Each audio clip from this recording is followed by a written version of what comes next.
সবুজে ঘেরা নদীমাতৃক এক দেশ বাংলাদেশ। কিন্তু এই দেশের জন্ম এসেছে দীর্ঘ সংগ্রাম আর ত্যাগের মধ্য দিয়ে।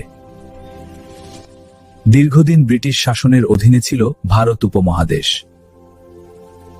1947 সালে দেশ ভাগ হয়ে জন্ম নেয় ভারত ও পাকিস্তান। পাকিস্তান ছিল দুই অংশে, পূর্ব পাকিস্তান এবং পশ্চিম পাকিস্তান। ভাষা, সংস্কৃতি ও অর্থনীতিতে ছিল বড় পার্থক্য। 1952 সালে শুরু হয় ভাষা আন্দোলন। রাষ্ট্রভাষা বাংলার দাবিতে রাস্তায় নামে ছাত্র সমাজ। শহীদ হন সালাম, বরকত, রফিক জব্বার সহ অনেকেই। এই আন্দোলন বাঙালির স্বাধীনতার বীজ বপন করে। 1960 সালে বৈষম্যের বিরুদ্ধে প্রতিবাদ বাড়তে থাকে।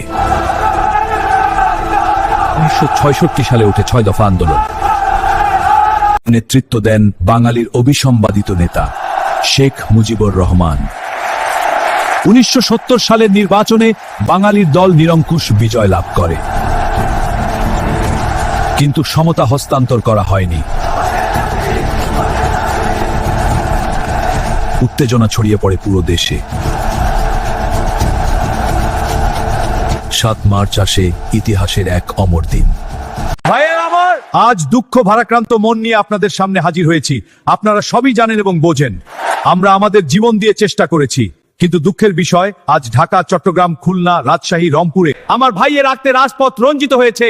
আজ বাংলার মানুষ মুক্তি চায়, বাংলার মানুষ বাঁচতে চায়, বাংলার মানুষ তার অধিকার চাই। বাংলার ইতিহাস এদেশের মানুষের রক্ত দিয়ে রাজ রঞ্জিত করার ইতিহাস।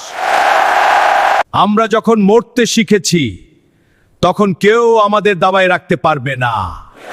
তোমাদের যা কিছু আছে তাই নিয়ে প্রস্তুত থাকো। মনে রাখবা, রক্ত যখন দিয়েছি রক্ত আরো দেব।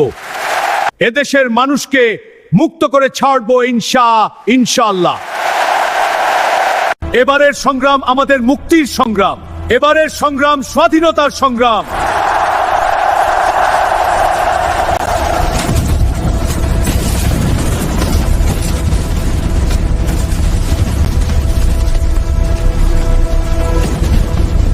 নয় মাস ধরে চলে রক্তক্ষয়ী যুদ্ধ। লাখো মানুষ হয় শরণার্থী। অবশেষে বিজয়ের ক্লাবটাতে 16 ডিসেম্বর আত্মসমর্পণ করে পাকিস্তানি বাহিনী। এইভাবে জন্ম নেয় স্বাধীন সার্বভৌম রাষ্ট্র বাংলাদেশ।